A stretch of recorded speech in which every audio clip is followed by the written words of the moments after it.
We had invited, shown up, he may have gotten lost, but we do have with us Mr. Ross Hancock, and I'm going to let him speak, and then you can ask questions.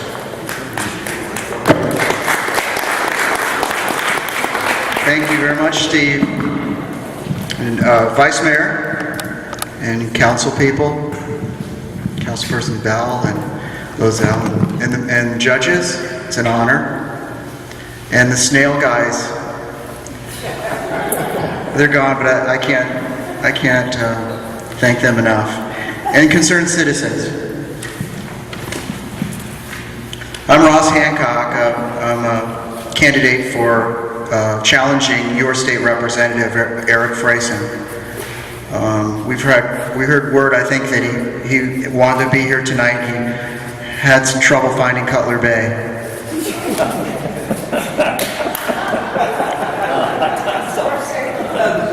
I'm a nominee to be your servant and your voice in Florida's legislature. Many of you have seen me here all year long and every month, listening and taking copious notes, just as I've done in many other towns in our area, West Miami and Coral Gables, Pinecrest. What I've learned is that the aspirations and the anxieties of Cutler Bay citizens are the same as the people in Pinecrest, Palmetto Bay, and Coral Gables. They're the same anxieties and aspirations that I share as a parent and as a homeowner. We're not doing well in the state government, and we can do much better. One reason that I know that is because I've seen the ability of our local towns to govern effectively. And in Cutler Bay, we're better off now, from a local perspective, than we were 4 years ago. Am I right? But can we say that on a state level?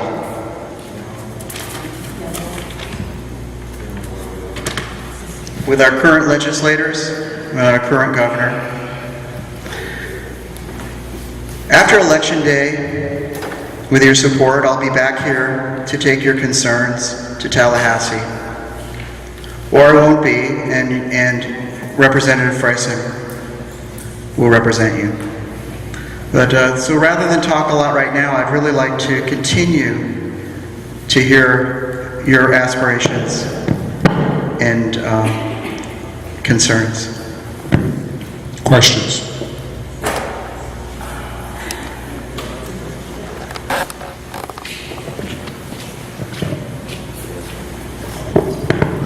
Hi. I had a problem with SunPass a while ago, which I actually ended up meeting them. But they suspended my driver's license. It was a big mess. And I had to be my own attorney. I filed motions, and I eventually, triumphed. But I did call Mr. Fresen's office for help, and all I ever got was a recording. Nobody ever called me back. Do you plan on having staff to follow, help people out? Every legislator has staff to help people out. That's a given. It's paid for with your tax dollars. You deserve the minimum of a quick response, and I'm sorry that happened to you. They have several state legislators. You have one state legislator in Cutler Bay. You have two. You have a state senator and you have a state representative, and I'm running for state representative. It's a 2-year term. And we have a local office, which currently the state legislator's office, the state representative's office is in Coral Gables. I'll be relocated farther south to the middle of the district. And there is staff there. There's local staff and there's staff in Tallahassee. And they should be like your mayor and council and staff here and be very responsive. I'm sorry. About calling him, he's my state representative. He's been my state representative for 4 years. I've never met him. I've met everyone in politics. I was hoping to meet him tonight. I don't know where he goes. Has anybody? You seen him? No? You know, this is a little embarrassing, I'm sorry. Yeah, Ross, I just wanted to make a comment, and perhaps you could comment on my comment. I am a retired public servant, Dade County school teacher for 35 years, City of Coral Gables firefighter. Before that, I worked my way through college as a lifeguard for Metro in the city of Miami Beach. And as far as the state government goes, this is the worst I've ever seen it, this bunch here, starting with Governor Scott, all the way on down to the Republican-led legislature. And my concern is this, not only in the state, but the federal level too, is that public servants were always guaranteed an adequate living. We had to take, I remember, 4 tests with the fire department, physical performance, medical, written, etc. But now it seems that a reduction in public service benefits and salaries, the move to privatize everything, and everything now seems to be to move things from the public sector, which was never made to make money. True, I've seen waste and incompetence in my years. Some people shouldn't be a public servant. But what bothers me is the move to privatize everything, you know, from the prison system to education, everything for a profit. That bothers me because people that are in public service usually are never there to get rich. I certainly wasn't. And I benefit now from a very good public system that provided the state. As a matter of fact, the one good thing about the state is the benefits that retired citizens, public employees get. So I feel very fortunate that the state provided that, which they did promise me when I was hired. But what's your comment on the move to privatize things? Well, I think it's been, in theory, there are some great places that public services can be privatized.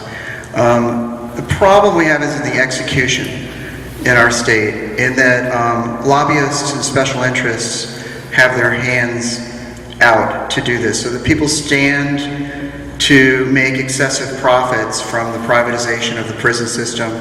The charter school, which is really a good idea, and there's some really good charter schools that some cities have done. The one in Pembroke Pines, you guys have started to look at a charter school situation here, and there was some merit to that, if a city does it or whatever, but it's become a business. It's become a for-profit business. In fact, my opponent's family is in that business. They run the biggest for-profit charter school company in the state, and he goes in the legislature, he's on the committees, he's funding his family's business there. That's where the problem goes, that we have legislators that have interests in private healthcare systems that are taking over. They have their own financial interests in charter schools, in the prison things, or they're being supported by lobbyists and special interests.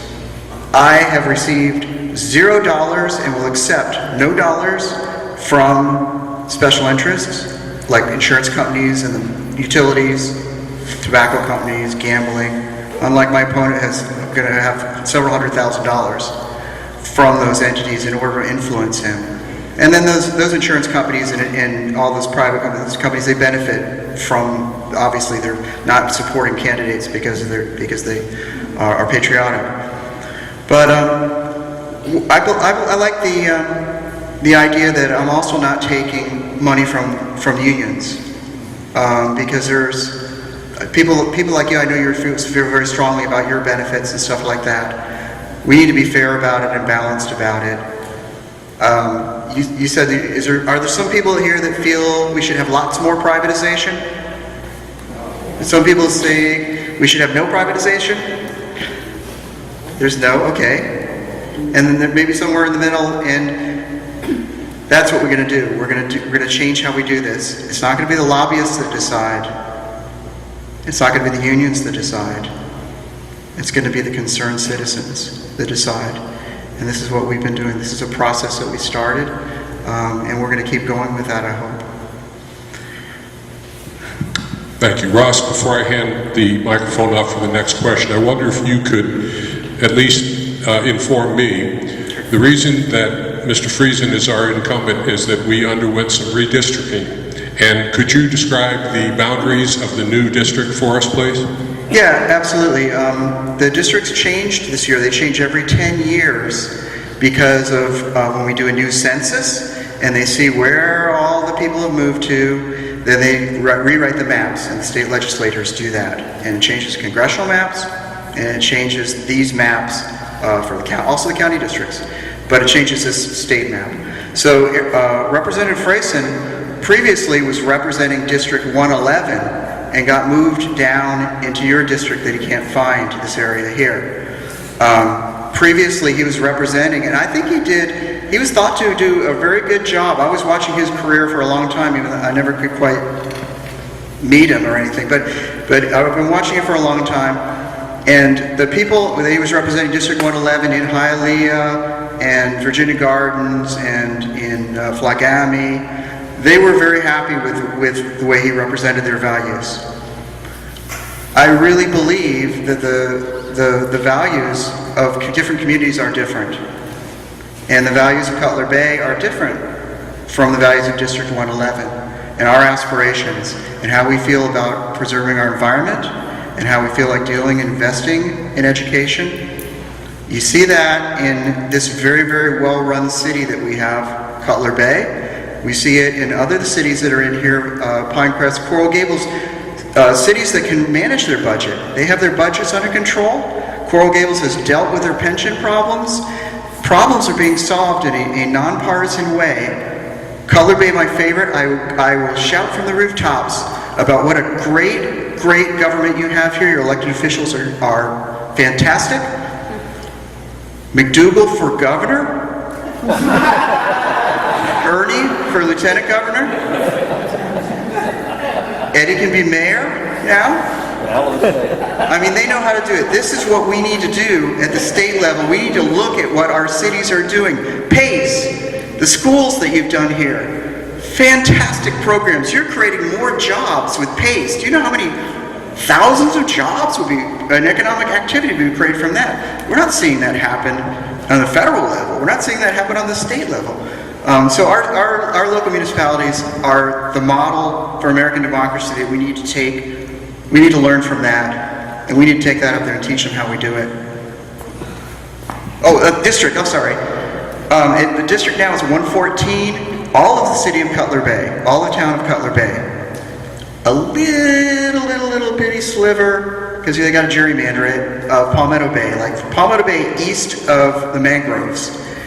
And then about half of Pinecrest east of Ludlam, most of Coral Gables, South Miami, most of South Miami, the city of West Miami, a great town, and some other areas up near the airport. But Cutler Bay is a big, big part of this district. Cutler Bay and Coral Gables are the big, like, barbell things, you know, and I think that our legislative office should probably be halfway between maybe in, you know, maybe in Pinecrest or something like that. We'll rent some space and stuff like that.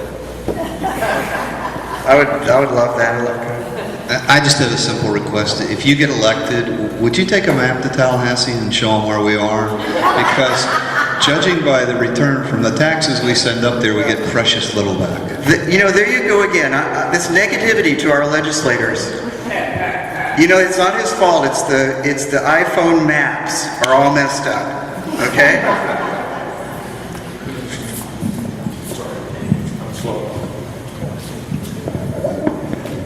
Yeah, could we get your position on some important issues, the environment, taxes, education, and get to know a little bit more about the things that you stand for that are different than your opponent? Okay, my opponent believes in education that is highly measured with lots of testing, metrics, business approaches to it, where they have a lot of FCAT type things. They have a lot of do we have any educators here? Teachers, former teachers? Okay. Does that stuff work if they go in the classroom and say you've got, not a fan? Not a fan. My son's a teacher.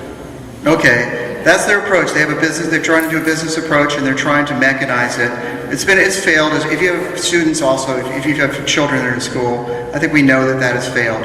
Also a lot of they want to do vouchers. They've taken a lot of money out of our traditional public schools. And I'm in favor of bringing teachers and educators and smart people back into the equation and not people that, just because they have a bachelor's degree in political science, think they can go to Tallahassee and dictate that we're going to change education according to some kind of model. So education is, I think we're generally unsatisfied with public education. It needs to be fixed. And that what they've done is hurting it more. Environment is, that's my primary personal issue. I'm an environmentalist. My literature has a picture of me in a wooden boat that I made, and I go into the very shallow water for a week at a time out there. I know about the environment. It is critical for our future as homeowners that we maintain our Everglades and not let it collapse. It's our water, and it's the future of our tourism, our economic development, everything that people want. It's the future of our home values. So, environment, there's nobody that is an environmentalist running to go to Tallahassee except for me. So if you want just somebody up there to be a voice for the environment, even if you disagreed with me on taxes or something like that, or social issues or something like that, it would still be nice to have one voice to stand up and report back to you, look, this is what they're doing. Because Big Sugar and other interests right now are calling all the shots. All right? I think if we're not going to fix the state, we ought to lower taxes.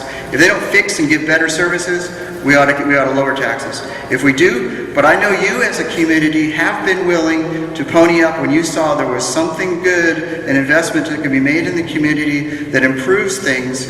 You guys have been willing to take that on. You have a very, very hearty discussion about it, and I've seen that over the past year. So it's not a simple tax pledge issue. It's a back and forth. Let's do it. Let's figure out what we want to do as a community. Thank you, Ross. Good job. Thank you for listening to us. Thank you for expressing your position.